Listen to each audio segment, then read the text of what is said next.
Okay, all right. Well, let's peel back the curtain. Hey, everyone. Welcome to the Unfiltered podcast, season 2, episode 18. For me, this is a very special show because, one, I grew up on the Dayton Rodeo. It's still one of my favorite events to go to. It's never the same show twice. So it's fantastic. And with me is somebody I grew up with around the rodeo, known forever. Used to go hay baling with you. I know that takes us back. But I have the vice chairman of the Dayton Rodeo Celebration Committee, CLAYTON BILLS, a good friend of mine. CLAYTON, welcome to Unfiltered. Thank you so much for hopping on. Yeah, thanks for having me, Tyler. You betcha. So, hey, give a little bit of an introduction about yourself. I know you live basically around the rodeo arena from about, I would say from easily the end of July all the way until Labor Day itself, maybe a little bit afterwards to help with cleanup. But tell us a little bit about yourself, my friend. Well, I grew up in Dayton. I was born and raised there. And I lived probably about quarter mile away from the arena up until I was 18 years old. But it was something that my family was completely involved with from the time I was born until now. I'm helping out, doing all kinds of stuff down there. But we would be down there almost, like you said, every day or at least couple times a week from July up until rodeo time. And I always hated having to go back to school because I knew that A, the rodeo was coming and I didn't want to miss anything going on down at the arena. Agreed. But B, that meant summer was ending. So but yeah, now the past couple of years I've been the vice chairman down there for the pro rodeo. I was president of the saddle club for a couple of years when I was younger, and that kind of helped me out a little bit with how to navigate meetings and stuff like that going toward the pro rodeo committee. Yeah. Okay, so you're able to kind of navigate around and help promote the rodeo, so to speak. I mean, that's part of the big thing. You don't. A lot of people don't realize that on the back end, you're going to horse shows, you're going to everywhere and anywhere, and you're trying to bring in as many people, from athletes to just regular Joe Schmoes to come see the rodeo. Yeah, there is a lot of behind the scenes stuff that a lot of people don't realize. Not just me, myself, but the committee in general. Yeah. We're toting this thing around with us year round. I was just at another pro rodeo a couple weeks ago, recruiting people to, hey, get entered for Dayton. Let's get up there. Yeah. Take care of you. And I will say this, the rodeo, the rodeo's been I've covered it in some capacities over the years. It's crazy because I've went from, wandering around the rodeo grounds, trying not to get run over by both cowboys and horses, to sneaking into the crow's nest. I'd always try to sneak up to the crow's nest, and Bruce Runyon would have to chase me off. Yeah. He was good at that. He is good at that. And then all the way to covering it and taking photos of it during Labor Day weekend. So I used to work up on the hill. We were just, before we hopped on, we were talking about I had to show up with a weed whipper and help take out a section of weeds to help clear out for when people come in over Labor Day weekend. I mean, there's a lot of memories. To that point, the hill, for people that don't know, it's a natural amphitheater. And I would probably say the hill's at least 5 acres big. Yeah. I would say. Yeah. But with our new, we got, decks lining that whole hillside there on the bottom part. And then we tore out a bunch of the old bleachers and put concrete pads in. So we took away some of the work for that. Mm-hmm. But now we hire that done. Right. All those old good time volunteers kind of have passed it on, and there's not as many now. Yeah. I mean, it used to be a whole army of guys that would do it, but I'm sure that makes things a little bit easier. And also, we kidded about this before we started the show, is during the summer, like during like May, June, we'd have like I like my family would do like a family reunion, and I would just I'd just come out and I would just go see the rodeo grounds, and of course there's sheep around, but the sheep are no longer there, so nobody's gonna go sitting in sheep droppings or anything. So that's a little bit of peace of mind for anybody wanting to attend. But talk about how much like work has been done to the rodeo arena, because it's come a long way. It's got like what my favorite thing about the hill is now is like the bottom, to where like, man, when I was a little kid, like I would go all the way down to like, and then just kind of peek over into through the fencing and be as close to the action as I could. But I would like, now it's like really cool. Like there's really cool party decks, and then there's like a concrete pad over by the new cook shack, over on the, gosh, I have to remember my sense of direction. East side. And then there's like, that was something that was brought in from Harlan Rogers, at the time when it was brought in. And then like then there's like new bleachers. So like what like, I mean, it's like a complete concourse now. So like, yeah, what are some new things that have been kind of a changing with the rodeo arena? I don't know what you were talking about with the Harlan Rogers thing. Okay. But, so they have that bottom tier now, the whole front row. Those are our VIP decks. So those are our partners. So with their partnership with us, that they get X amount of seats per partnership, and they get to enjoy some VIP treatment, for what they've done for us, not only this year but years previous and years to come. So yeah, we built them. I mean, we've been slowly building those over the past 15 years or so, and this year we had an influx of partners that wanted to be with us, so we had to build a whole nother deck. And I think that's going to seat another 50 VIP. So, I mean, the rodeo is continuously growing. And Matt, the president, the chairman, he has some great visions, and he shares them with us. And, we all kind of come to an agreement on what we want to do. But like another thing is, last year, the Dayton Community Club, they built a new food stand on the east end. Okay. But that whole bottom tier is a concrete concourse all the way from the highway. So you can come in right off the highway, buy your ticket, and go find a seat right in the front row if you wanted to. We built a new office and a new ambulance shed, in the past 10 years.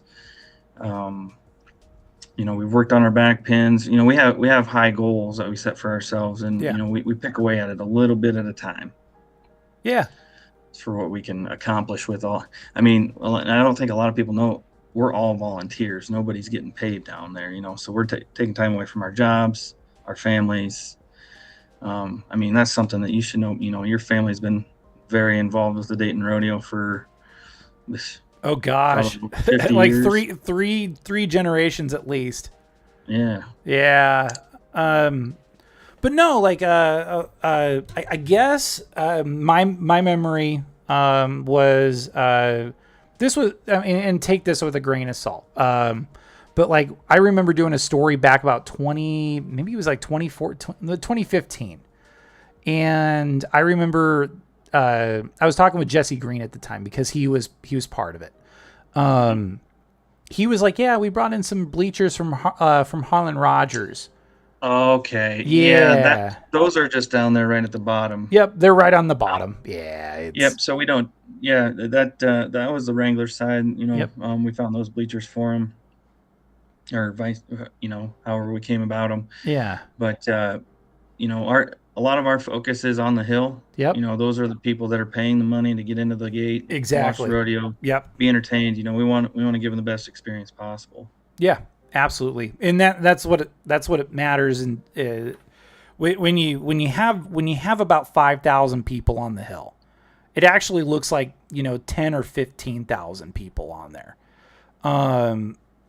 That's why, like, And to describe the Dayton Rodeo Arena to somebody that's coming in there for the first time, has no prior affiliation with the rodeo.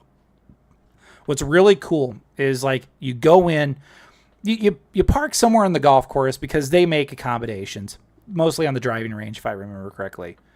Correct me if I'm wrong, Clayton. You're more. That's correct. Always more than welcome to, because you're more in the loop than I am now.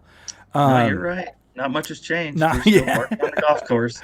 We do have a new country club though too. Yeah, I heard about that. That's exciting. Yeah, big things in Dayton. Always big things in Dayton. But you go in and you go through the midway.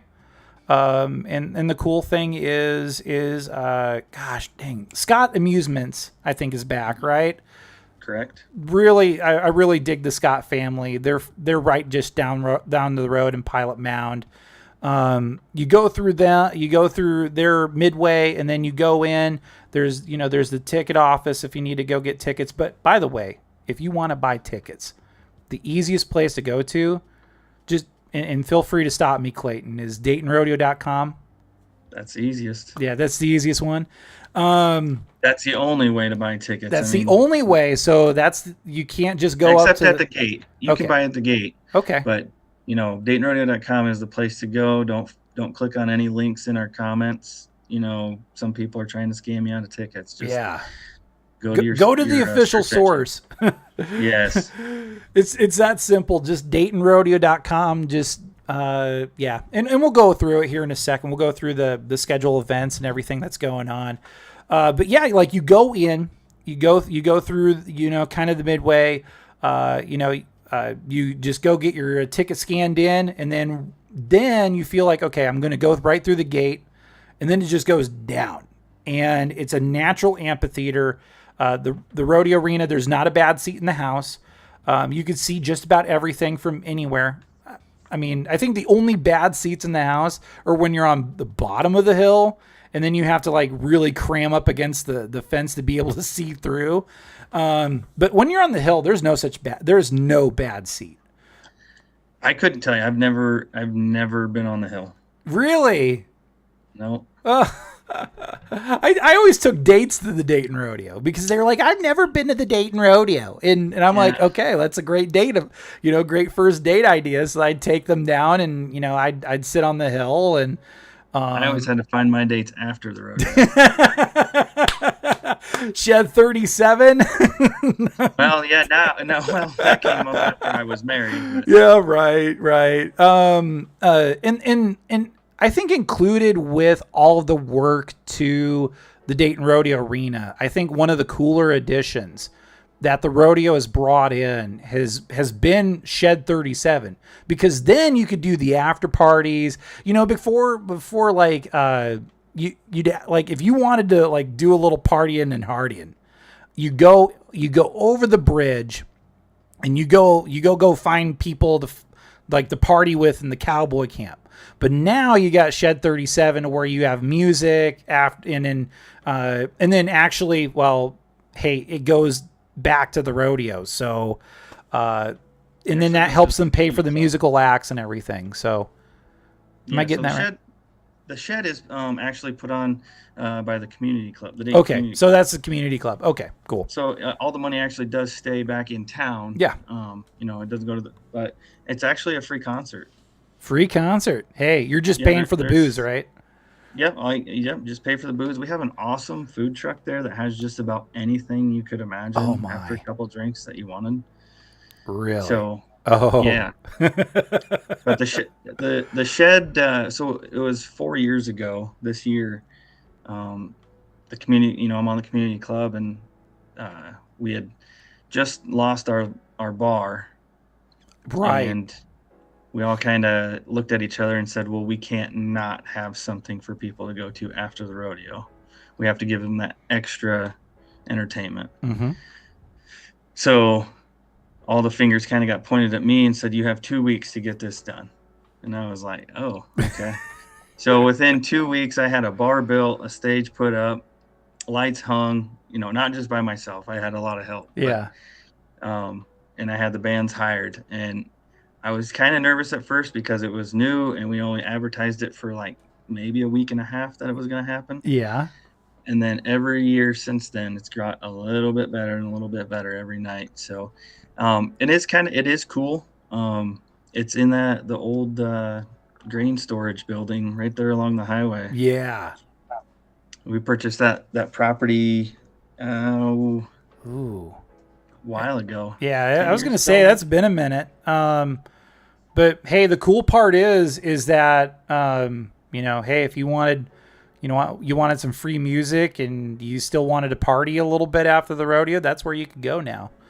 And the positive thing is you don't have to go up the hill to get to the bar now. It's, pretty much a flat level space. Because back in the day when the bars were open, you'd have to go down the hill and then up the hill. Oh, right. I know. Like, I never did much drinking after the rodeo.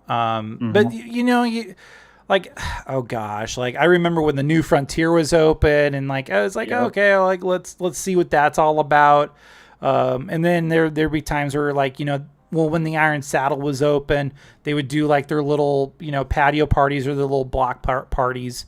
But it's nice to bring it down just a little bit. That way, you're not going down the hill and then you're going going back up the hill, and then that's a good way to sober you up, by the way. Yeah, it was really fun when both bars were open up for Labor Day. Yeah. Oh my gosh. Yeah. That was fun. It was fun, but you wobbled home at the end of the night. All I had to do was just roll down the hill. All I had to do. Hey, as long as nobody's having any accidents on the horse, or they're throwing up alongside the road where you accidentally step on it, you'd be okay. No promises. Yeah, no promises. But I'm just gonna go over some of the schedule events real quick. So, and I went dark mode on this. Usually it's white, but all weekend, citywide garage sales. You got vendors in the park. That's basically the midway. Friday, this is the PRCA, so you're getting really great talent. This is a red night, so it's a good remembrance of everybody that's deployed. It's military appreciation. There's a discount associated with that, and then there's a Triton discount. Mm-hmm. Yeah. Any college student. Yeah, any college student that wants to go and show up to the rodeo and see what that's all about. Like, let's say you've never been to the rodeo before and you go to Iowa Central. Oh, well, there you go. That's a good way to go about it. And then Iowa Central has a really pretty solid rodeo program too. Yeah. There's been a 3-time world champion that came out of Iowa Central. Yeah. Tim O'Connell. He's actually from Iowa. He went to Iowa Central for a couple of years, and then he went on to 4-year college, and then went to the pros, and he's won 3 world titles since Holy moly. Wow. Yeah. Well, and then we can't forget about Wade Sindell too. Like he's technically from Box Home. We'll say that. He went to Iowa Central though. He didn't go to Iowa Central, but I mean, I went off on a tangent. I'm sorry. Yeah, you can't forget about Wade. No, we can't forget about Wade Sindell. Like, yeah, that man could ride a bronc. But one cool, going back to, the red night. Sure. So on the hill, every night we do a 50-50 raffle. Okay. So that 50% of that goes back to the American Legion here in Dayton. Okay. And then I believe on Sunday night, on our pink night, that 50% goes to the cancer center up here in Fort Dodge. Oh, cool. The Cowboy Up for Cancer Night. Nice. Yep. Very cool. Yeah. Flood the hill with pink. Yeah, because I always remember there was a night where both the athletes and support would always show up do kind of a camo night for military appreciation, and then there would always be a pink night. I'm glad that that tradition still continues. And then of course, you got the slack. You never forget about the slack. Yeah, don't forget about slack. No, never forget about slack. But cool, the Community Service Award. There's a lot of really cool people that have gotten the Community Service Award. And then, of course, we got to go, September 71st. Hell yeah. Like, I'll have to get with our web lady on that. Yeah, that's okay. I had a giggle over that. But, of course, you got the giant parade. It's just a staple every year. I think your grandpa took a lot of pride in that parade. He did. He loved that parade. Yeah. Then it's just like it's a special matinee show. Yeah, like here's what like you have to like you kind of have to they have feelings for when it comes to the Dayton Rodeo. It's good or bad, take it as you will, but I look at it fondly. It's either going to be hot and humid or it's going to be cold and rainy. Like last year was beautiful. It was like 70 degrees, no breeze on Monday afternoon. It was awesome. Oh my gosh. That's rare. Like that's so rare. Cause, before y'all put in the new, ambulance shed, they put, Grandpa used to put the old Winnebago right there. And what was really cool is like if you were really like if there was somebody that was really hot or they just needed to get away from the heat for a little bit, he opened it. So like people could come in. I remember being a kid once and I was like, who are these random people that are in our Winnebago? But no, like there's been some beautiful weather. I think the last time I was there, like we had some really nice weather and yeah. Last year we had really good weather. On Sunday night though, about like 6 o'clock, the skies just opened up and it was just downpouring. So we were kind of expecting like a rain out on Sunday night. And at like 6:45, there's a couple hundred people, the dedicated Dayton Rodeo fans that were on the hill. And we're like, well, the show goes on no matter what. That's right. It's a rodeo. But at 6:55, the hill was like the stairwell going all the way down to the bottom. It was just continuous human movement. Like it was crazy. I think everybody was already there. Yeah. And they were just sitting in their car waiting for the rain, watching the radar. And as soon as the rain quit, it was just like an influx of. I think we almost had a record night that night. Wow. It was crazy. Wow. Well, and then the cool thing is like you can bring in like your lawn chair. You don't have to sit on the wet ground anymore.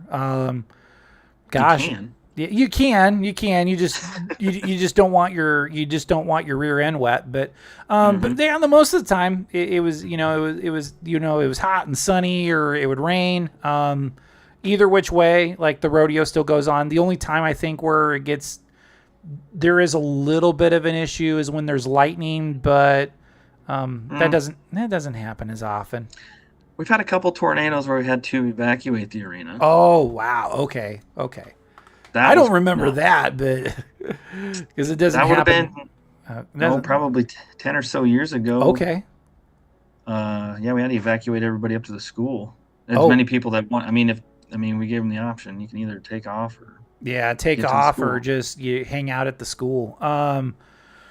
You just never know with the weather, but that's kind of the beauty of it is you are out in the great outdoors and you're seeing, amazing athletes, you're seeing amazing animals.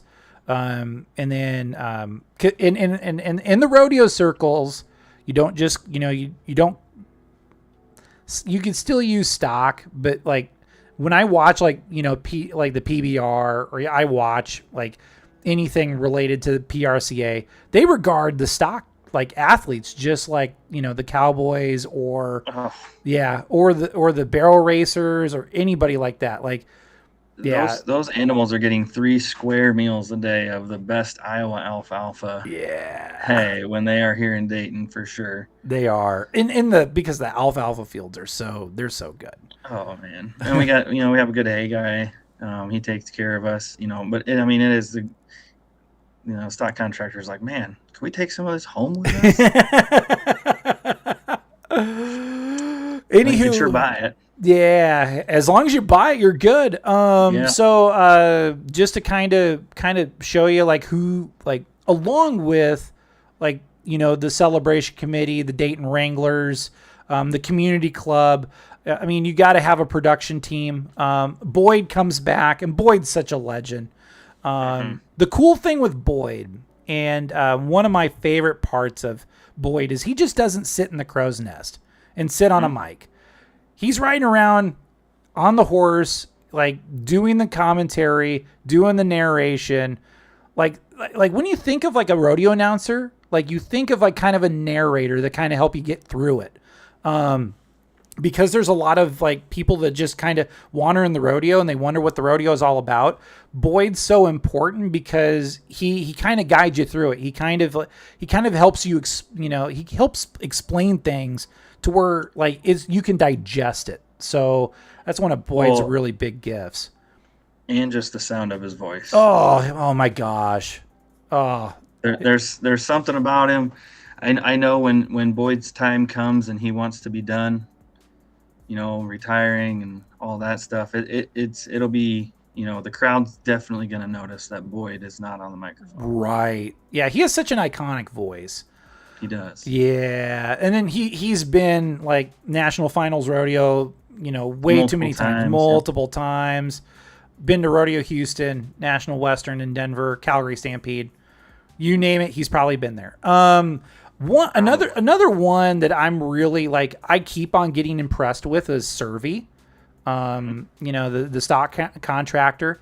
If I remember correctly, they do a few shows out in South Dakota, and I covered a few of those rodeos. So yeah, Servy's all over the place, and they're good. They're the number one contractor down in Houston, Rodeo Houston. Yeah, they're really good, and they come out of Colorado, if I remember correctly. Yep, they got a couple different ranches out in Colorado. I believe they've been with us since 2006-ish, if I remember. Sounds about right. That sounds about right. The boys are only a couple years older than me, and okay. They came here when they were 18. Oh wow! Okay. And so Dayton was one of the first rodeos they did all by themselves without the help of their dad. Wow. So they have a personal attachment to the Dayton Rodeo. They have a personal attachment to the Dayton Rodeo. Yeah, and they're and I want to say this, like, you get some really good stock, like, and I would say a big part of the rodeo, along with like your support staff and along with your athletes, your cowboys, barrel raisers, wild horse race volunteers. They're not really volunteers, but the daring souls that partake in the wild horse race, and we'll get to the wild horse race here in a second. But yeah, it looks like Hambone is back. He's Hambone. really. Have you met Hambone? I've never got to meet him, unfortunately. He just always looks so busy. Actually, he might look busy, but is he really, is the question. That must mean he's doing a great job. And if he listens to this, he's probably going to have some choice words for me. It's one of those things. It's like, okay, Hambone, are you working hard, or are you hardly working? And no, he's always got something he's doing. Okay, that's for sure. Well, I'm just playing with him. But he was actually born and raised in Iowa. Grew up in Sydney. He's an Iowa boy. He's a Hawkeyes fan for sure. Okay, he's a Hawkeyes fan. Okay. Yes, he is. He'll let you know that too. Yeah. Well, I mean, I grew up on the Hawkeyes. And I mean, I've come like, and don't get me wrong, like a lot of my family are Cyclones. Mm-hmm. But when I was growing up, we didn't have the Cyclones on the radio.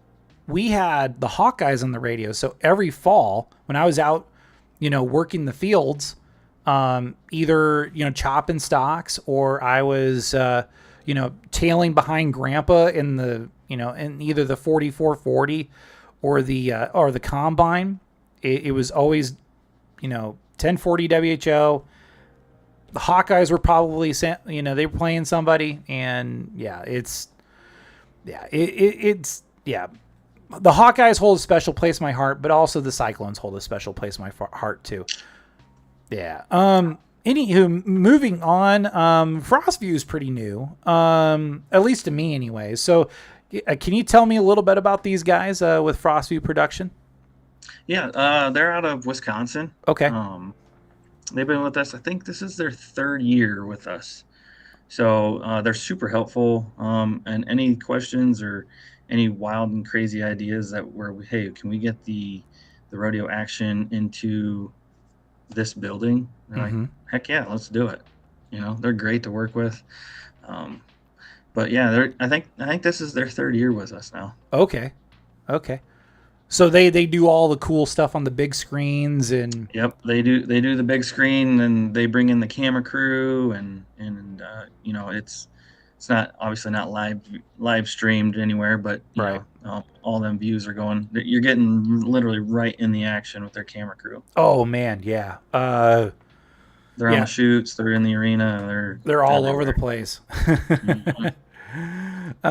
Man, those are some very brave souls. What the craziest thing with the rodeo is I've been everywhere save for really being down on the arena floor. I treated that like sacred ground, like oh gosh, like maybe like going inside the inner sanctum of the Temple of Solomon. You just didn't go in there unless like you knew you were going to ride a horse, or you were going to ride a bull, or you were going to race around some barrels. So like I went everywhere in the rodeo grounds save for like literally being down on the arena floor. Like I was just like, okay, that is not my place in the world. And then I would always I'd always feel awkward when I go in there and I take pictures of like the community service member of the year. Yeah. And I'd be like, okay, all right, this is what, like, I look around and I'm like, so this is what everybody kind of sees like when they're down on the arena floor. Like, yeah. Yeah. 5,000 people looking down on you. I know. Just,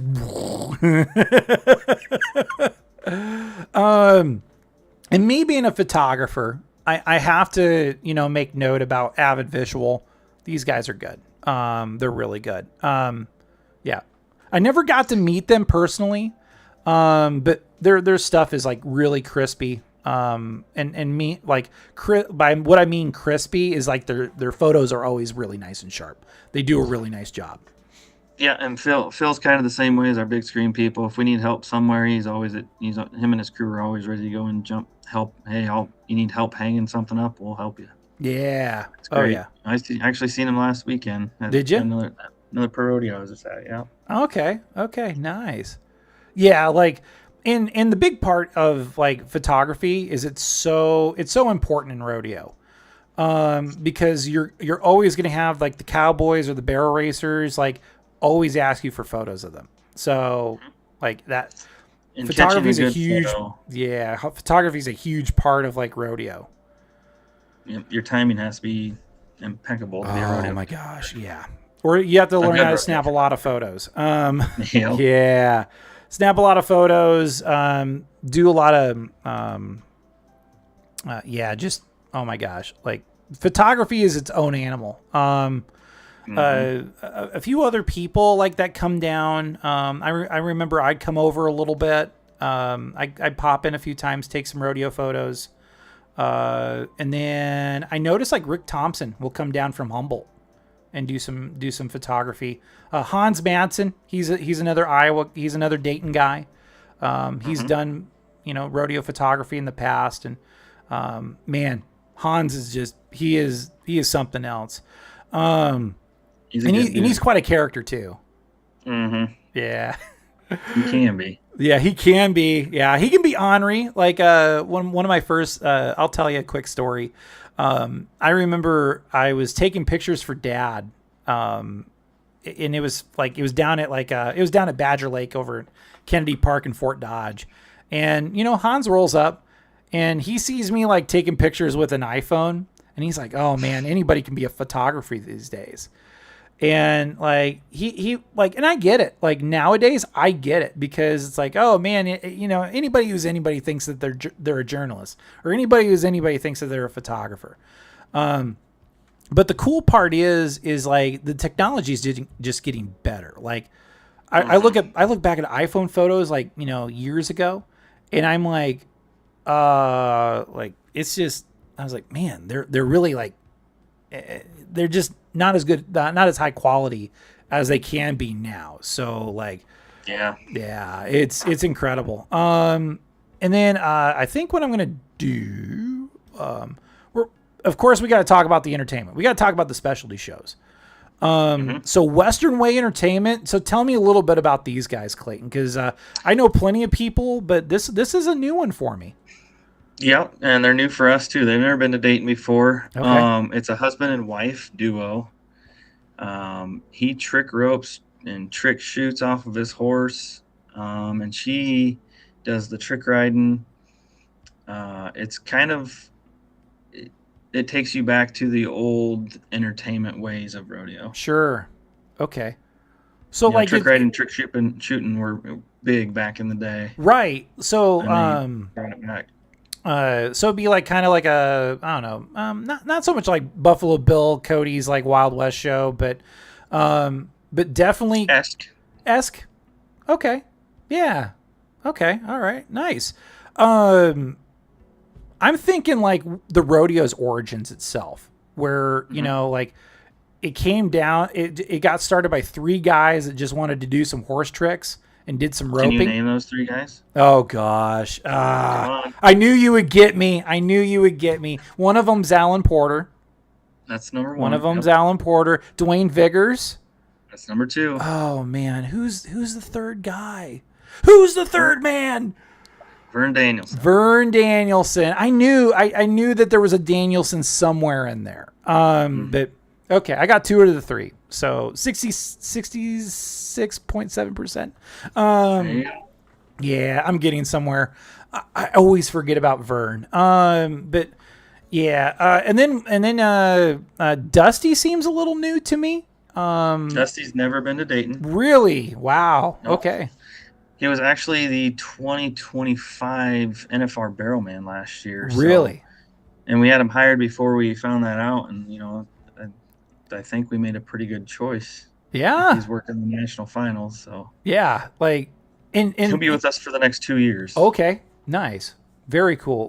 Because I think a lot of people don't really fathom. I know I'm like, okay, all right, here's a lot of things that you don't think about when you do rodeo, but how much the rodeo clown helps carry things. Oh Yes. my gosh. They fill in if there's. We try as a production not to have any downtime, but if there's an injured athlete or an injured animal, you know, we have to take the time to take care of those things. Right. So that's where your funny man comes in handy a lot. Yeah. And you know, yeah, the funny mans are always really good. They always bring kind of a cool gimmick to them as well. Dusty is old school. Oh, he's old school. Okay. From what, there's not a lot of stuff out there, a lot of the videos you can watch on him, but from the little that I was able to do research on and talk to other committees about, he's an old school clown, but he's not, you know, he's younger. Yeah. But he keeps the old school traditions with him. Okay. You know, if you see his picture there, he's got a full face paint on. There isn't, you know, just a couple lines and a teardrop. He's got full face paint on, the whole baggie. I mean, he's the real deal. Okay. And the Dayton Rodeo's had a more than the fair share of really talented funny men that have come in. So many. But I mean, I'm for sure like Dusty's going to be like the latest in the long line of like really great rodeo clowns that have come in and just, you know, especially when there's downtime, like, you know, but walk and talk is a very important thing. A lot of people don't get that part, but you know, when he's in there telling jokes, we're actually doing something. We're switching to a new event to keep, you know, we don't want you guys to be bored with just watching us run around with our heads cut off. You know? Right. And it comes down to sometimes and I know it comes down to chemistry, like between like your funny man and the announcer too. That's where they can correct. feed off of each other. Like, and Boyd can feed, like Boyd's so talented. He can feed off of anybody. Boyd has a talent to turn a very bad joke into one of the most funny things you've ever heard. That is the legend of Boyd right there. Oh gosh. If we had a Hall of Fame in Dayton, I think Boyd would probably be one of the first to be entered into it. Okay. In my opinion. Yeah, absolutely. Now that I think of it, you brought up a really good deal. Like, I know this could be one of those things that that could happen in the future. Would you love to see like a Dayton Rodeo Hall of Fame in the future? I think it would be an important thing for the history of Dayton. Yeah. Yeah. I mean, we have the museum uptown. Mm-hmm. And that's something that we could utilize. But I think looking to the future, I do think there should be some sort of. I mean, we're a small fish in a large pond of rodeos, But I mean, sentimental wise, to those guys, it means something that they really appreciated the things that I did for the rodeo over the past 20 some years. Agreed. And not just, as a person, and I'm not excluding, people like your family or my family or, the Runyons or the Klingsons or, any of those people. I'm not excluding those, but different, Hall of Fames have different categories. Yeah. Like there's multiple wings of a Hall of Fame. From like athletes to, coaches to support staff, everything like that. So, Are you saying you want to start the Hall of Fame for us then? You know what? If I was ever a billionaire, like if I ever made more money than I ever would. So tomorrow. Yeah, tomorrow. I think a really cool thing is to do a maybe to help the Dayton Museum and add in like a lot, like, because there is this is something that Kenny Sanders opened my eyes about way like at least a decade ago. Is I brought up and I wrote about this and I'm like, well, like can't you have like, I mean, Dayton is kind of the rodeo like these days. But a lot of things that you don't know is that there used to be a Dayton Speedway and a Dayton Speedway, and it took place like down in the rodeo arena. And that's didn't know that? I didn't know that up until about maybe 10 or 15 years ago. So where we keep all the horses there? Right. That's a bank. That's a turn. Wow. Yeah. And then the main entrance was turn 4. Yeah. Oh gosh. The crow's nest is the original crow's nest from the racetrack. Really? Mm-hmm. Wow. My goodness. Nico Suave, welcome in. I did graffiti on top of those grain silos next to the railroad tracks in Dayton in 2003. Are you talking about Dayton, Ohio? This is Dayton, Iowa. We like Clayton and I were like looking at each other. I was like, when did this take place? Nico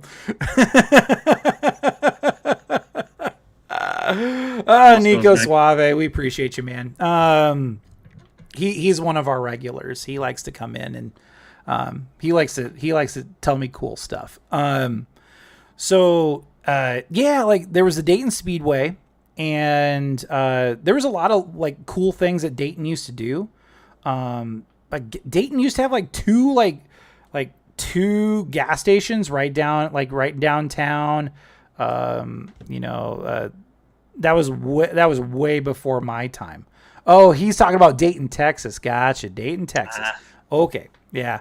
There is a Dayton, Texas. But the oh gosh. There's so many things about Dayton. Like, I mean, I remember just one day just flipping through the Caravan of Time, and that thing came out in the 50s. And we still had copies of it in the old Dayton Review office.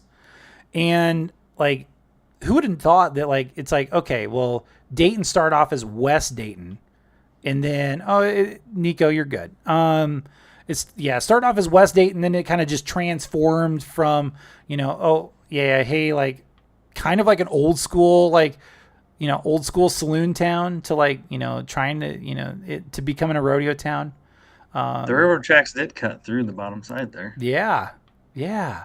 Long time ago. Yeah, a long time ago. Did somebody get through and start working on the railroad depot? I remember that was a big thing like a few years ago. Somebody's purchased it and they fixed it up, and I think somebody either lives there or it's like an Airbnb. Oh, cool. Yeah. So on the like, west side of town. yeah. Like I remember that was brought up, and I was like, because Dayton was like right when I was there for like, oh gosh, a hot minute, and a lot of those things, like, the new country club and the bike path and all the improvements to the rodeo. I was like, Dayton's doing stuff, man. That's awesome. So it goes to show that, a town of like, less than 800 people, we'd love to see more people, but, it's small town Iowa. I wouldn't want it any other way, but, there's always something exciting going on in Dayton. It's just not limited to just Labor Day weekend. And that's just hometown pride. Clayton and I both have it. Another thing I want to bring up, if you go to the Dayton Rodeo, like you have to catch the wild horse race. Mutton bussin', awesome. Like, I love it when kids get to ride on the sheep and they all have like their different methods of riding the sheep. That's always a crowd favorite. But the wild horse race, I literally saw a guy get kicked in the face like one time. I felt bad for the guy. I was like, ugh. Are you able to go to YouTube on your Yeah, we're able to go on YouTube. Heck yeah. So what we're gonna do? Type in Dayton Rodeo. Okay, we can do that real quick. And I'll tell you which video to hit and then exactly what time you need to be at. Okay, all right. So there's timestamps and everything? Ooh. Okay. Not timestamps, so scroll down. Keep going. Right here. So, go back up. This one? The one right underneath the other podcast. Yep, go to that one. So then go to 2 minutes and 5 seconds. Okay, and 2 minutes. 2 minutes and 2:05. Okay, 2:05. All right. Okay, here we go. Right there. Right there. We'll jump right over there. So this isn't what I'm talking about, but it's right after this. So we can start it here. Okay. And then you're going to want to watch on the south side of the hill. It'll zoom in and zoom out really fast. Ooh. No, hold on. It gets better. Okay. All right, here it comes. All right, that red horse right there. The camera's going to zoom in. Yep. And then there's an idiot that runs right behind the Oh man, the camera had to go down. Oh my moly. What? That was me. Oh, you brave soul, you brave soul. Oh man. Oh man. Yeah. I remember everything too. Yeah. I hope that guy was okay. That was me. That was you? Yes, that's me. I hope that guy's okay. That guy's me. Yeah. No, it was funny because I had went to another rodeo the weekend after. Yeah. I was talking to a bunch of guys and they asked me who died in Dayton in the wild horse race. Oh. I said, nobody that I know of. Yeah. They're like, oh yeah, we've seen it. He died. He was dead. And I said, well, that was me. And I showed him the back of my head. I had a hoof print in the back of my head and a hoof print on my shoulder. But, yeah, there's people who thought he died. That guy. Somebody died at the Dayton Rodeo last weekend. That guy was me. I was sorry to hurt their feelings. Sorry to disappoint you, but I survived. Yeah. Oh, that's great. But no, like the wild horse race, that's something that anybody can enjoy. It's a crowd pleaser. It's a crowd pleaser. Yeah. I mean, those horses are just, they are their own breed, man. Like they just, holy buckets. Yeah. Those brave souls that go in and try to, ride the horses across the line. So you've done wild horse races. So like, take me through kind of the rules. Like it's kind of there's a little bit of a structure to it, even though it looks wild and wacky and maybe a little dangerous. A little bit. If you do it right, it's not supposed to. You're not supposed to run behind horses, but did anyway. It's 3-man teams. At our rodeo, we have a max limit of 10 teams. And we set off a bomb for the start of it, and all 10 horses get set loose. And so if there's 10 teams, there's 30 guys and 10 horses out in the arena at one time. We set the bomb off to start it, and you have 3 minutes to stop it, mug it, then throw saddle on, and then ride it across the line. That sums it up pretty much. But it sounds easy, but there's a little more to it than just that. Everybody has a special job they have to do. Yeah. Well, isn't there like a one guy's job if he's old school enough, he bites the ear of the horse? Yeah, a lot of guys don't do that no more. Really? No, they've kind of figured out to where you can still ear them down, but a lot of guys won't bite them anymore. Really? Okay. Back in the day, that used to be the thing to do, but a lot of these guys that have been doing it professionally and stuff, they don't bite them no more. Okay. Well, that's good for the horse. No teeth marks on the horse. Guys come out with pieces of horse ear in their mouth, hair, everything. Not so much anymore. No, I just rode them. I didn't do any of that stuff. Okay. Yeah, you didn't have to be the guy that other than seeing Jesus for about 3 seconds, but That's what my wife was on one of the decks right when that happened. Oh no. 4 or 5 months pregnant at the time. And she didn't even see it. Oh, okay. All right. And all of her friends were like, "You need to go down to the ambulance building. It's not good." Your husband just got kicked in the head. Oh. And all these people are crying outside the ambulance building, telling my wife, "We're so sorry." Everybody thought I was dead. I hate to disappoint you, but I'm still alive. When I rose from the dead, everybody's like, "Dang it. Dang, you can't kill Clayton Bills." No. He came back. it's not his time yet.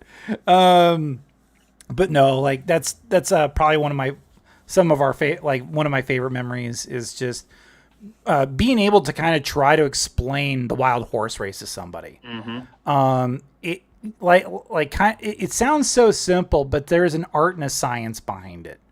Mm-hmm. That's what I really enjoy. Of course, people love the saddle broncs. They love the bear broncs, and then of course you got the bull riding.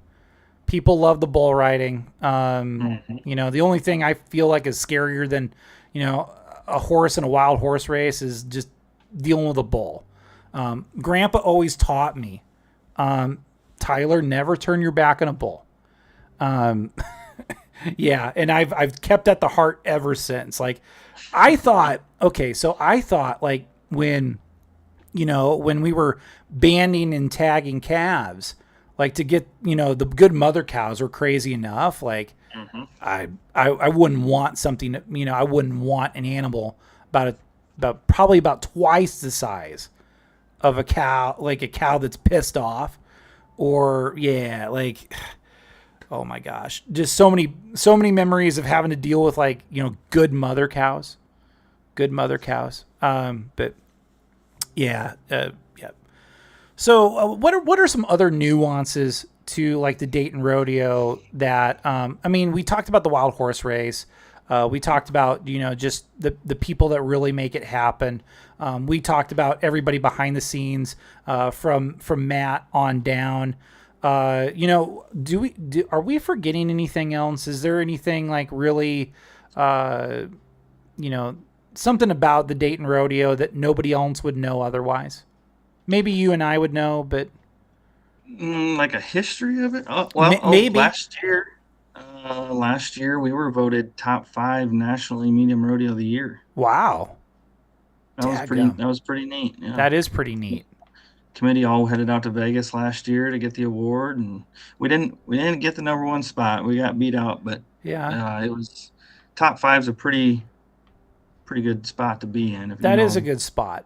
That's something you could definitely hang your hat on. That gets voted on by like the contestants and the personnel and stuff like that. So, yeah.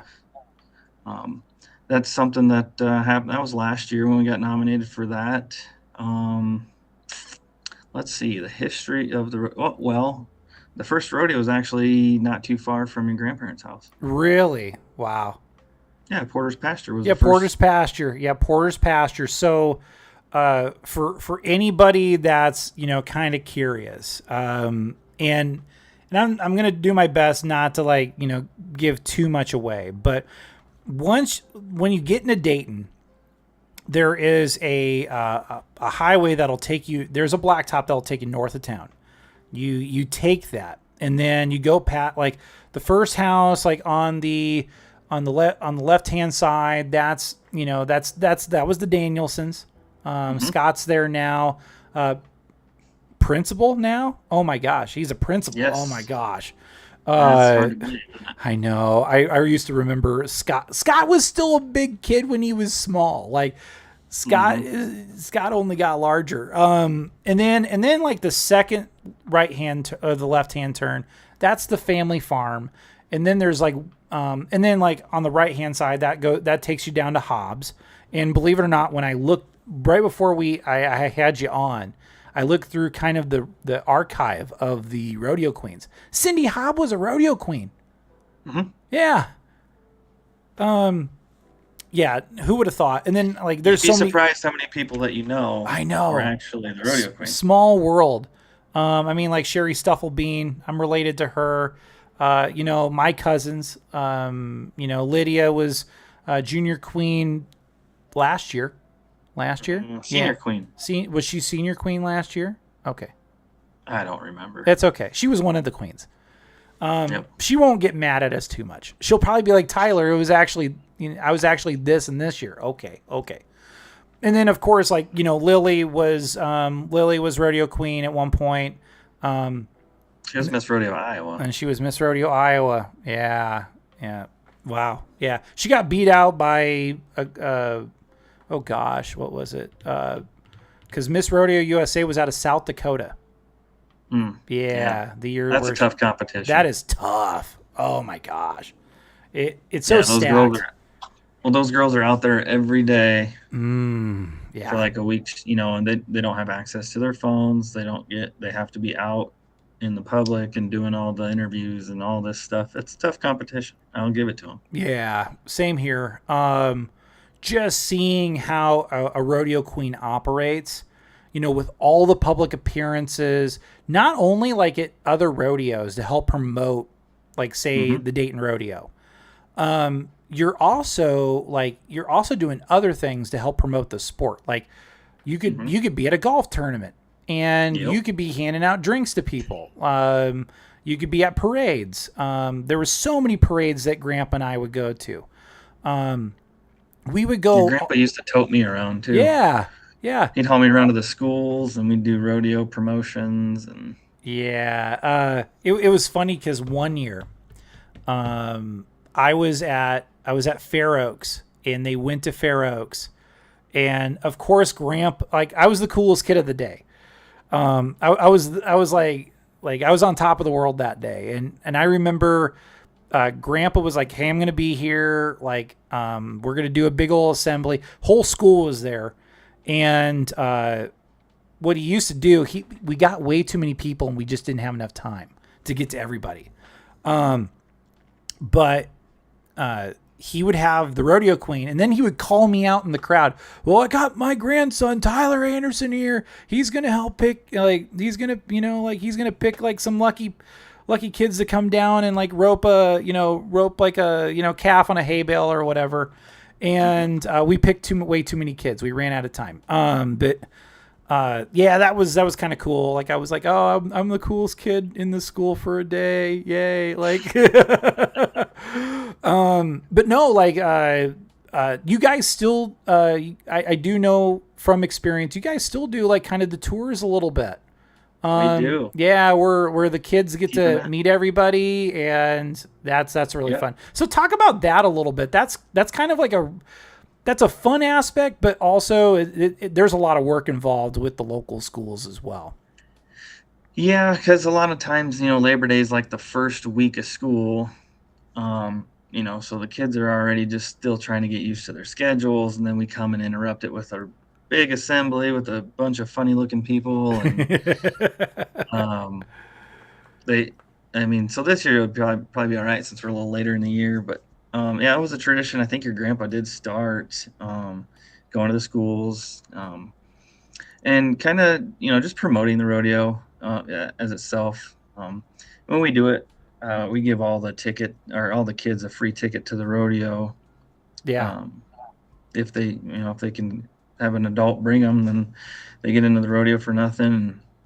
And I bring the rodeo clowns and the queens, and I bring the bullfighters and sometimes the specialty acts, and the kids enjoy it. So the kids really enjoy it when we have like first year teachers. Yeah. Because then the teachers are the ones that get to rope the dummy. Now, instead of having all the kids come up, we make the teachers do it, and then it's a cheering contest for the teacher who they want to catch. It's fun. It was, like I said, it's something your grandpa toted me around the schools for when I was a little kid, and now I do it with my son. Yeah. So it's something that I enjoy doing, and I do it Friday morning right before Labor Day. So it's something that I think I'll continue to do until they tell me I can't do it no more. There you go. See, like, I love those school assemblies because, one, you got out of class.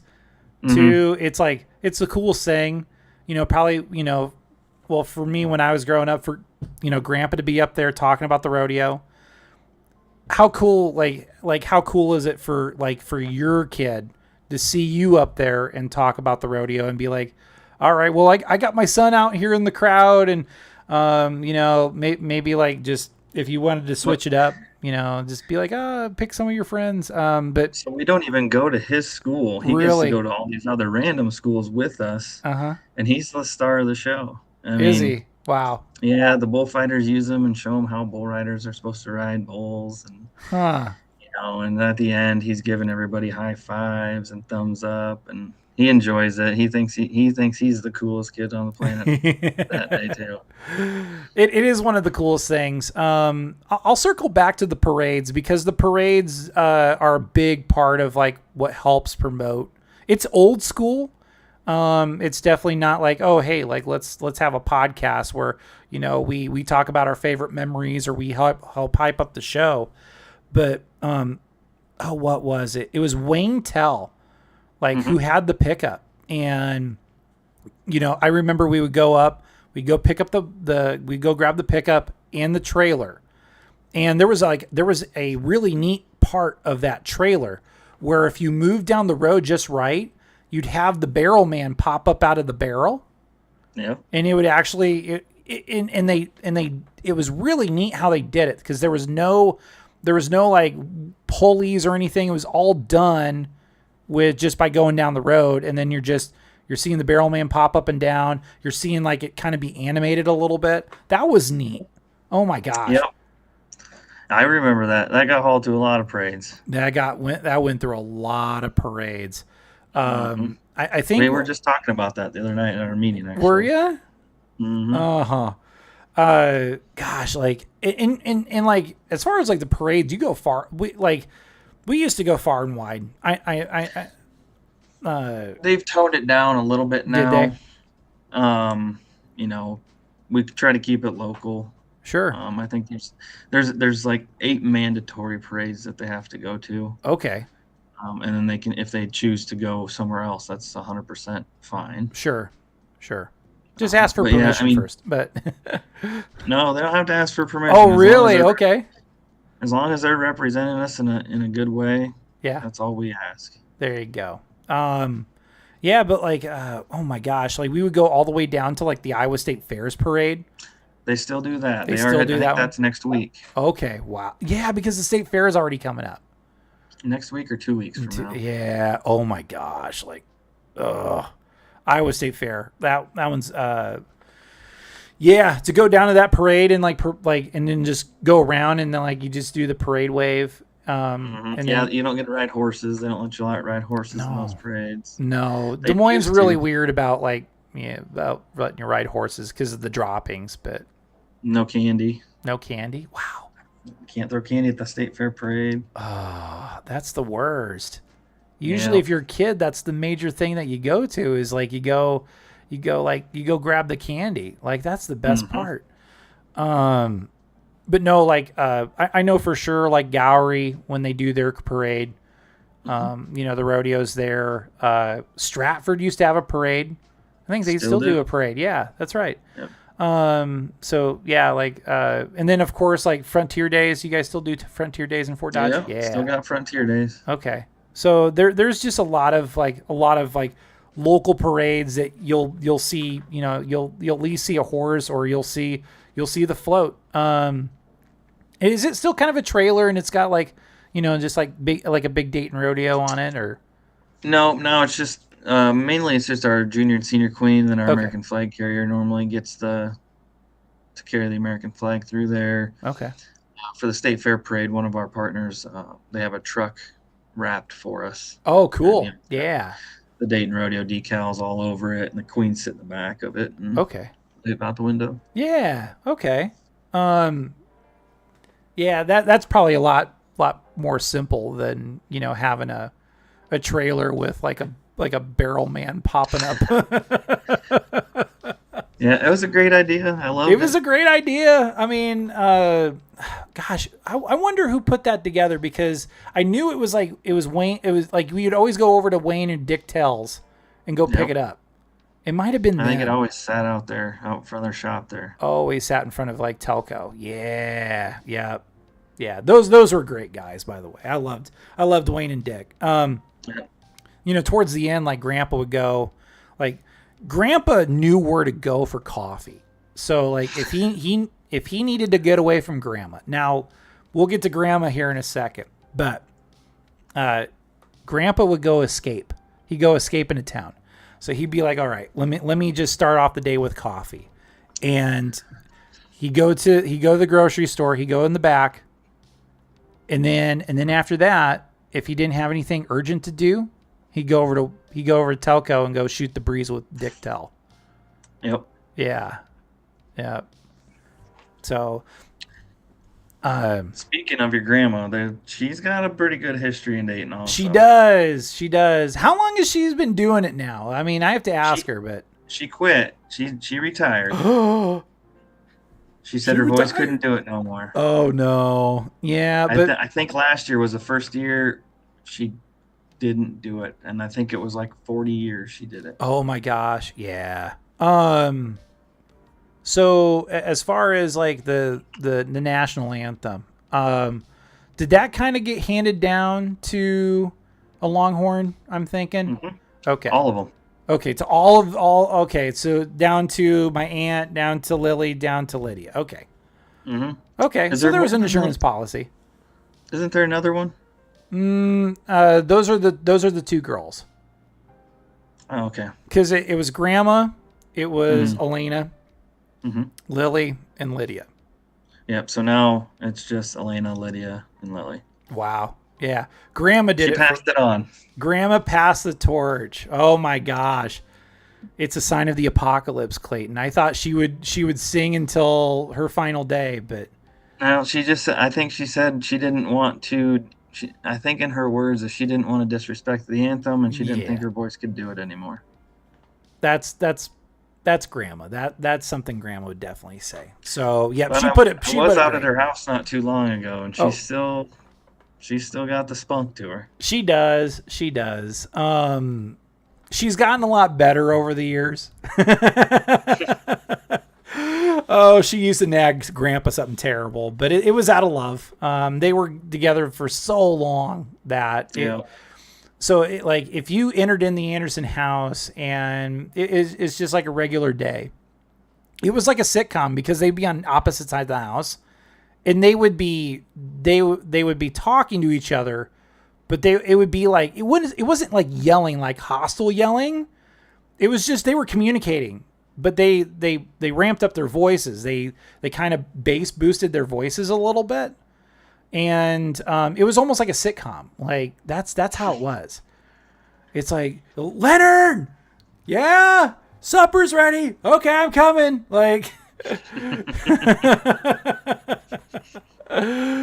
but yeah, I don't know. It depends on the day. I could still do that, but no. But your dad had a lot of history with the rodeo too.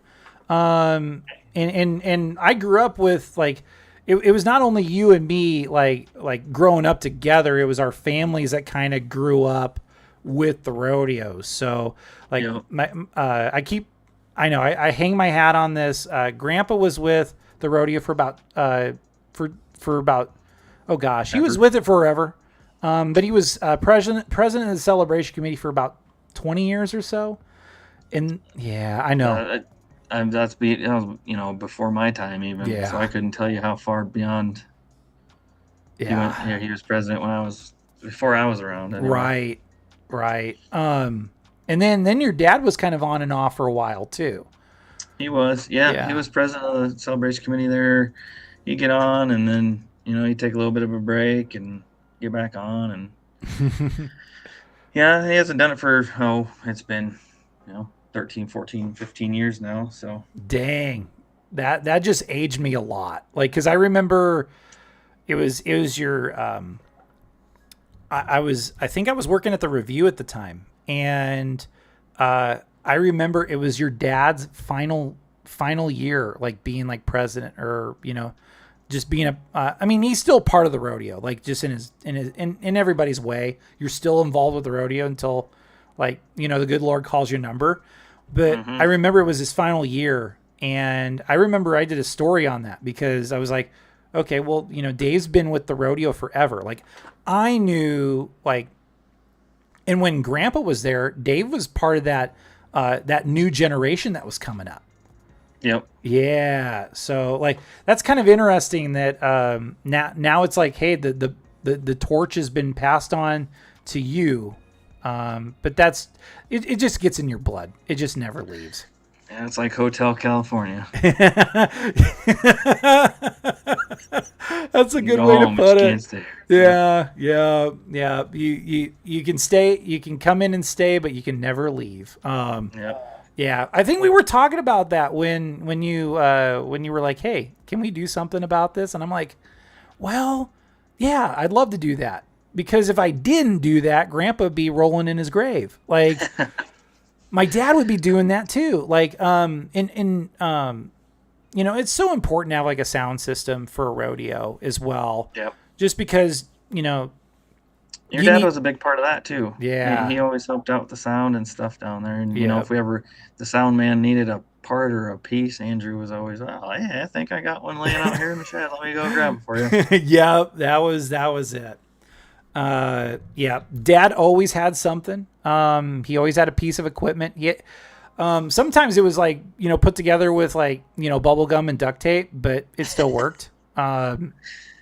Just ingenuity, just Anderson ingenuity. But we also had the Anderson luck too. Like it was like Murphy's Law. Like I always tell people, it's not Murphy's Law. It's the Anderson Law. If anything that can happen, it'll happen to us. Like it always happens to us. Fun fact though, I still use some of your dad's old crew. Do you? Shed 37. Yeah. Okay. Nice. Mark.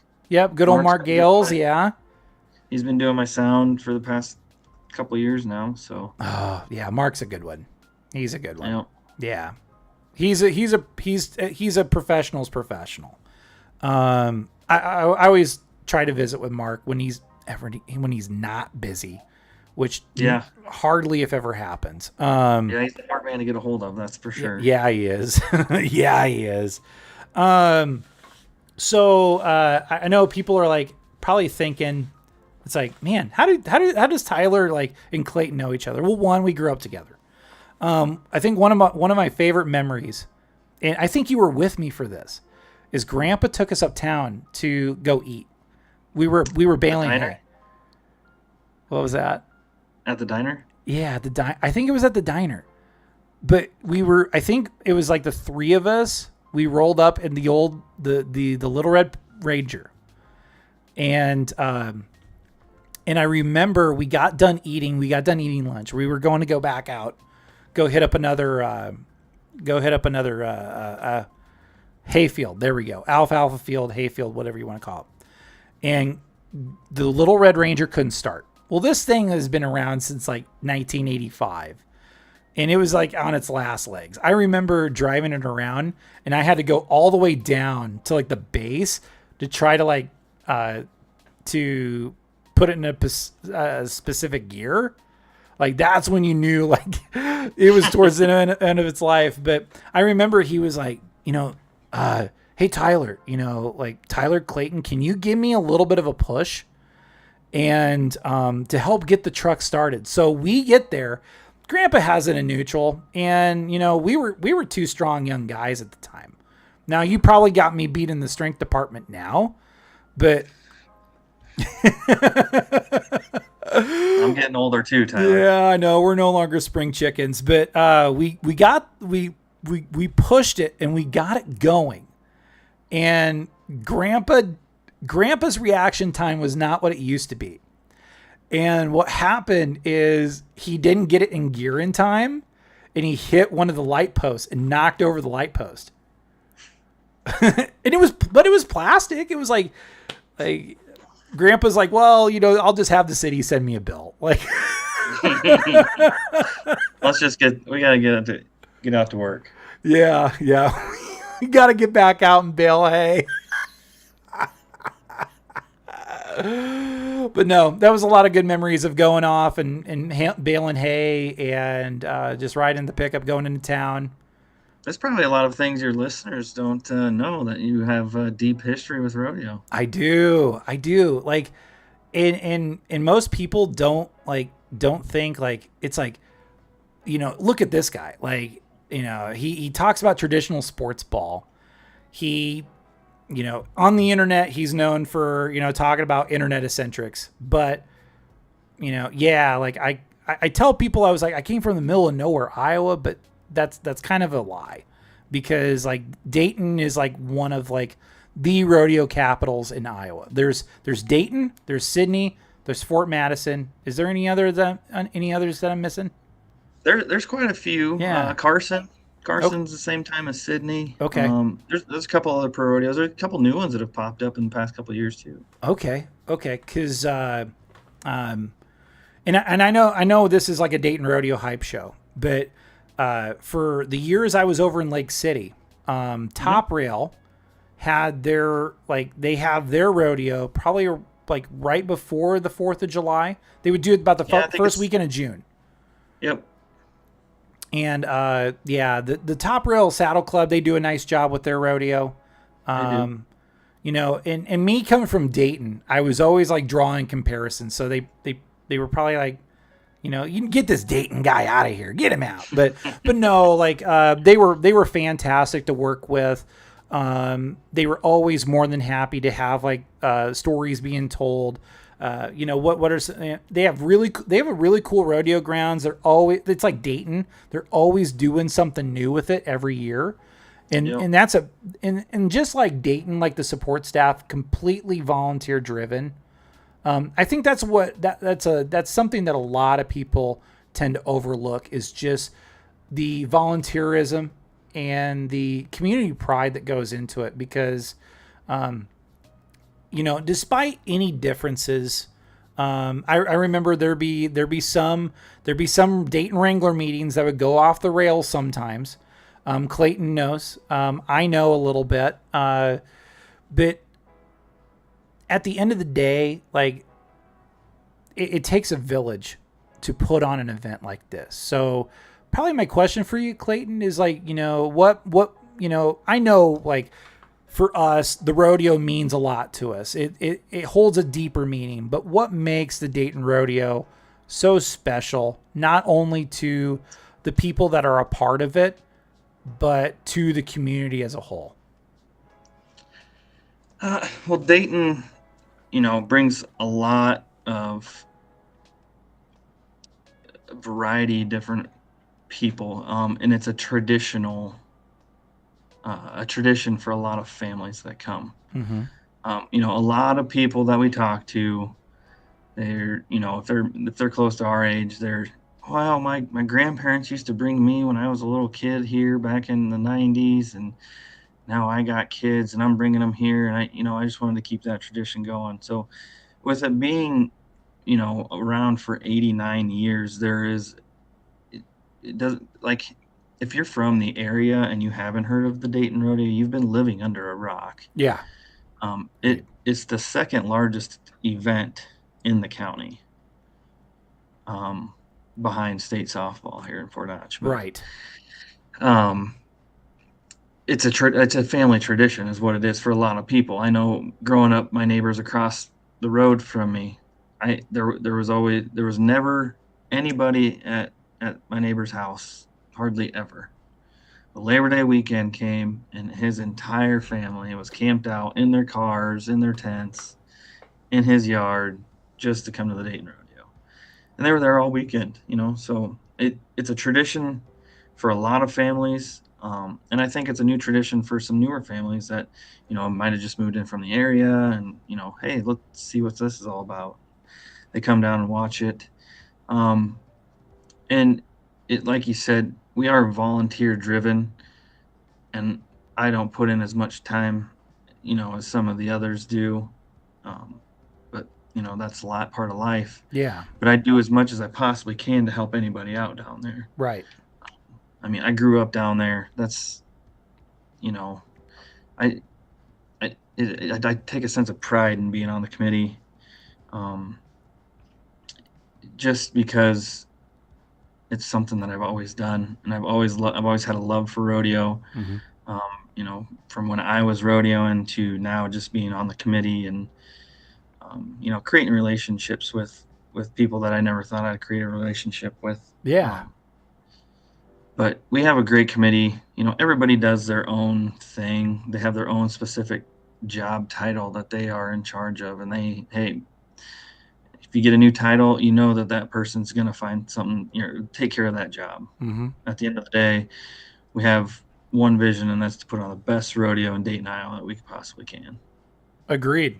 And I would say the last, probably... I would say the last decade, each time I go, the rodeo's a banger. There is no, you're not seeing the same show every single night.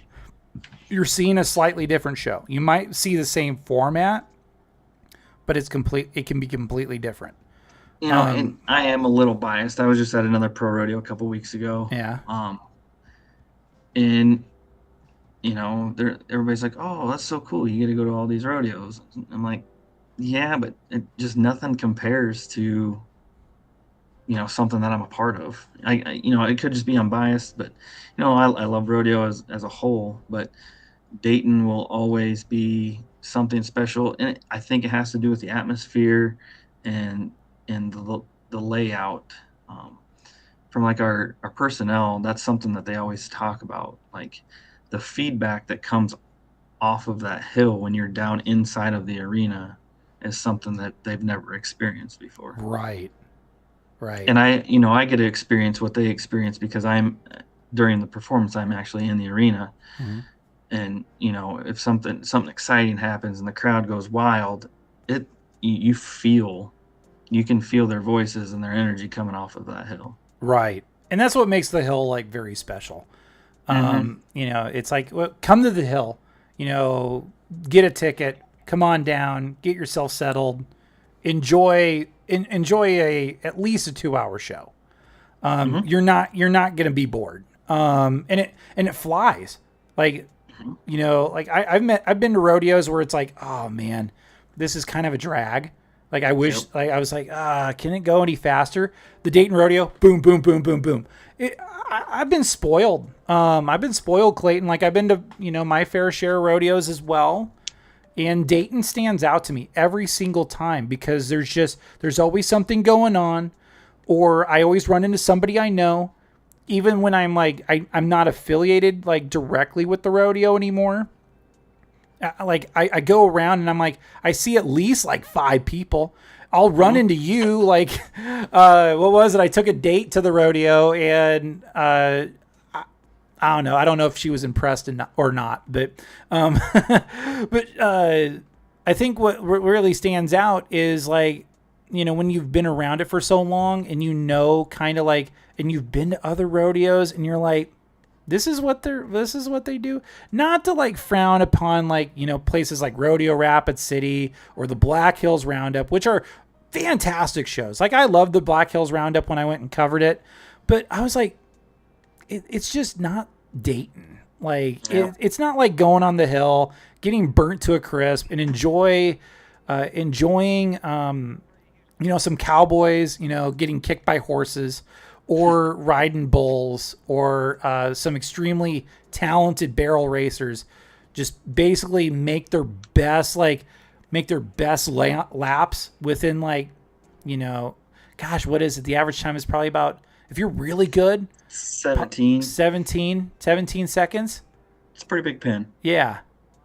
So like, our goal, as a committee, what we've learned, over the past, 10, 15 years is we want to give people as much as excitement as we possibly can in that 2 hours, 15 minute, 2 hours and 30 minute range. We don't want them bored because we want them to come back the next night and buy another ticket. Right. More exciting. We want to keep that excitement rolling throughout the entire show. Yeah.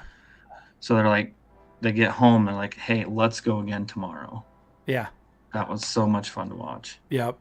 And that's the truth.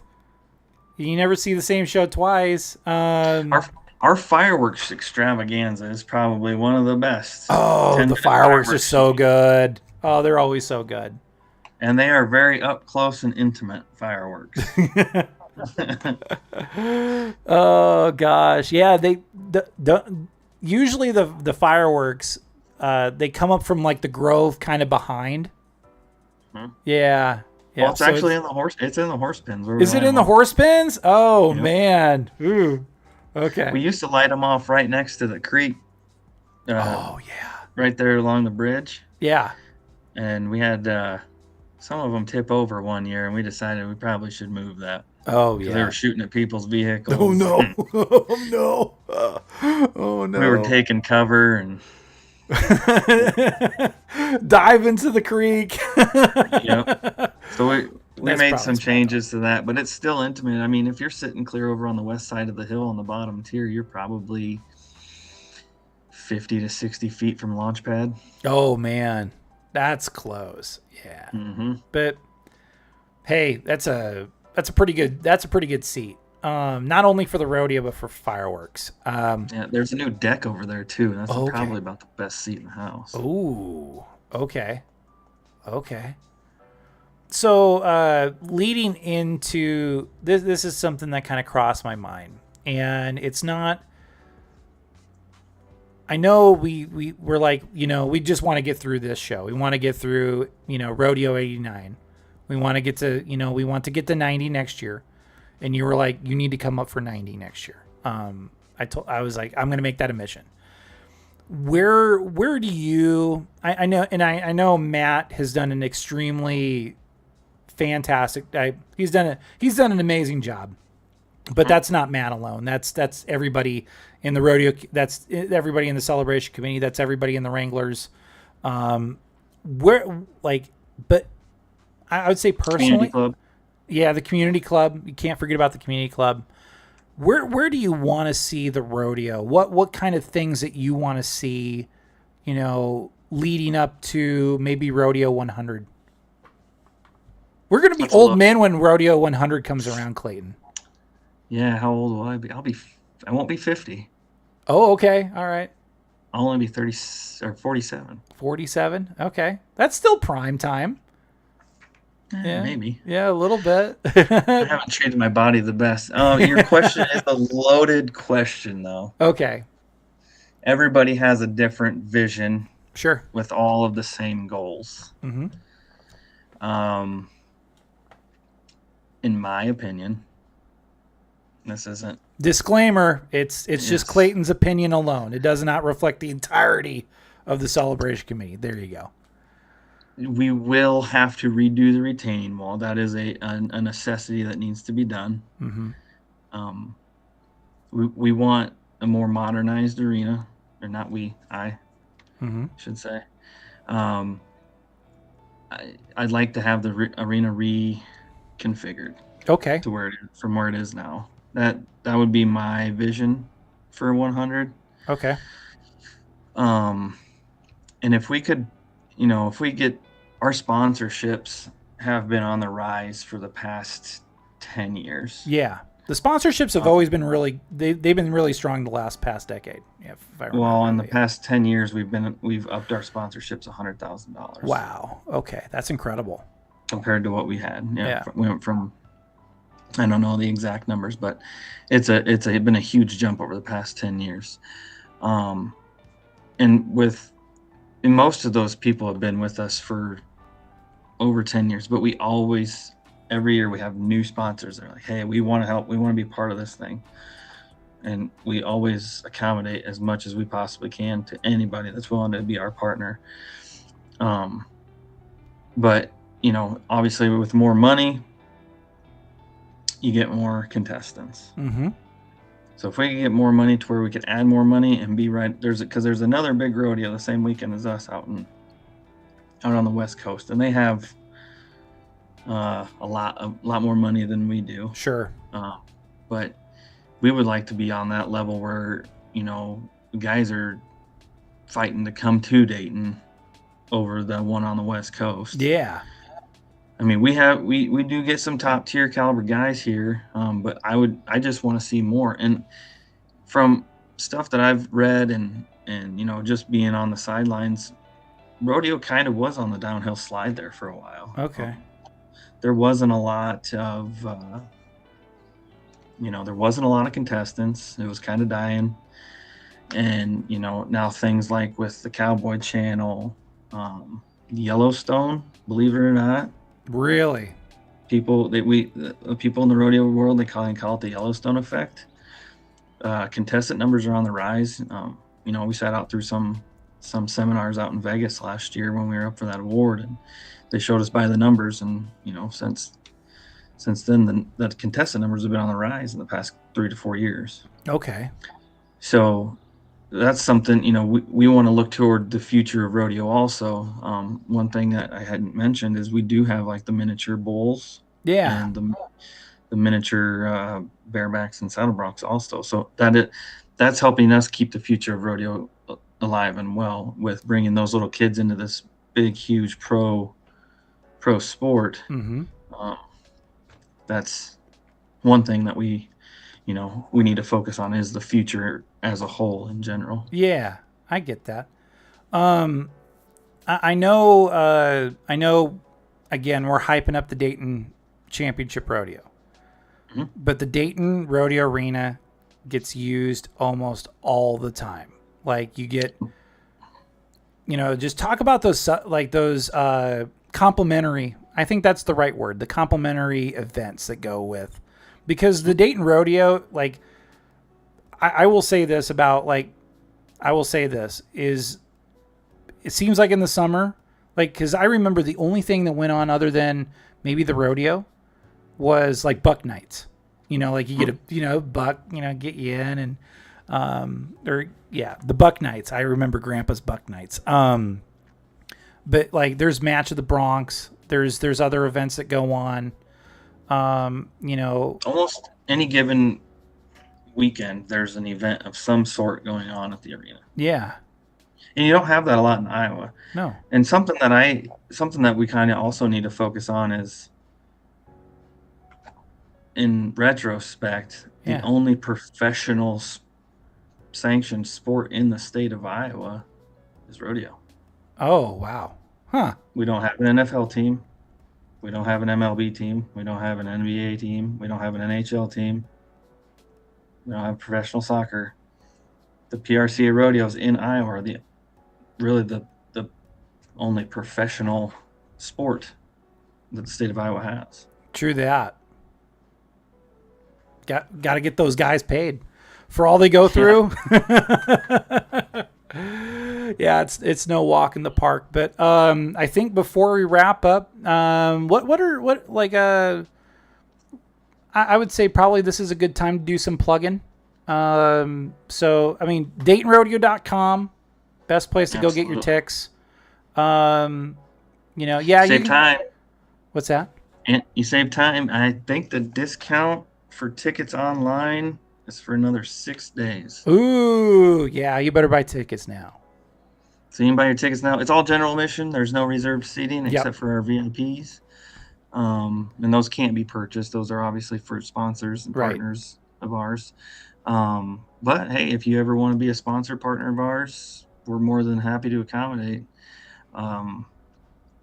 The Shed this year, Friday night, I have a local band called Renegade Soul. Okay. They're out of Fort Dodge. And then I have Jordan Beam on Saturday night. And he has a great following of people. I had him last year, and people are like, oh my gosh, we can't believe you have Jordan Beam come to this. This is awesome. Okay. And then we have on Sunday night will be the last night of the Shed. That's Corey Waller and the Wicked Things. Corey Waller's good. Corey used to sing up at the bar, back when he first started. Now he's kind of touring around the United States. Oh, man. So I kind of thought, well, hell, let's bring him back. Bring him back to his roots a little bit. There we go. Yeah. And Corey Waller, like I've seen him several times. Very, very good. Like, just got like a voice that you'll never forget. Yeah. A lot of good stuff coming up for Dayton Rodeo 89, the 89th annual Dayton Championship Rodeo. I'm glad that we didn't forget about the musical acts for Shed 37. Thank you so much. Because I was like, I knew we slipped I was like, I'm forgetting something. Help me out. But any other plugs before we decide to we decide to call it a day? Just a big thanks to all of our volunteers. We couldn't do without any of the volunteers or partners.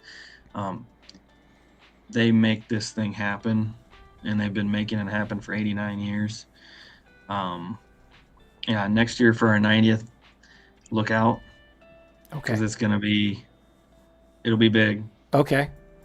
We try to pump up our anniversary years pretty right. Good. Oh yeah. Yep. Well, what do you think? Maybe Dayton Rodeo 90. I actually bring Unfiltered to the rodeo. If you do that, I could probably get.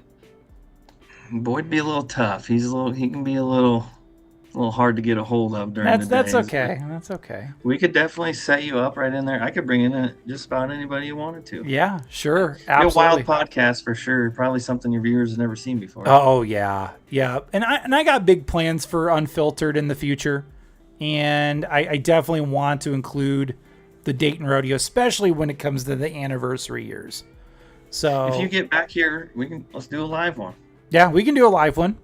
Face to face. Face to face. We can do it. Lane. Do it down at the arena. Yeah, do it down at the arena. And then I get Lane. Lane's a great sound guy, believe it or not. And Lane Longhorn's got rodeo ties too. But yeah, like that would be actually really fun. That'd be huge.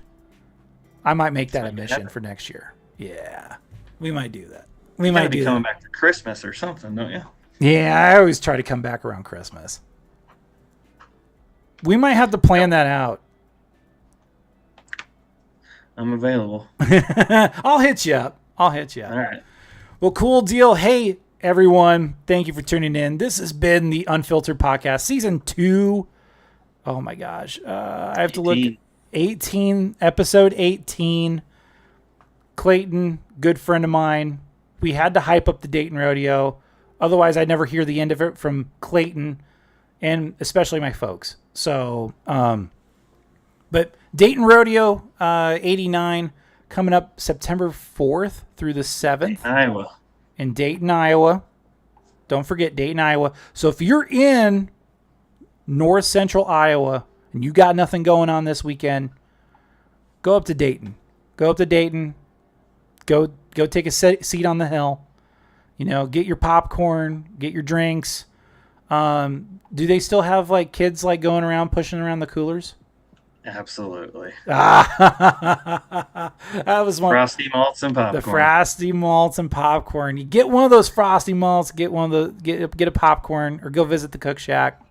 Well, real quick, one more thing. Yeah. Up top, there's one food concession vendor up there, and he's got smoked Spam sliders. Okay, that was my best Homer Simpson impression, but that does sound good. They are amazing. Spam is so underrated. I agree. It's so underrated. Like, cause we used to eat it all the time when we were up in the Bighorns, like horseback riding. Yep. And Spam would just last forever. So, Yep. But yeah, nice. It's got a smoker throw in there. Yeah. Oh gosh, smoked Spam. So that's so underrated. But yes, September 4th through the 7th. Be sure to check it out. I'm going to plug this quite a bit leading up. But yeah, do check out the rodeo. It's awesome.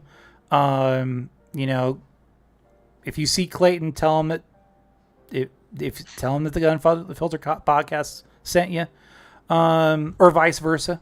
So if you go over to the Unfiltered podcast, tell him that Clayton sent you. Either which way. But yeah, y'all have a great rest of the weekend. Let me do one more plug real quick before I rock and roll. Next week I got Paul from Sibling Revelry in. He's coming in next week, and then I got a whole slate full of people. So stay tuned in the Unfiltered podcast. Again, check out the Dayton Rodeo.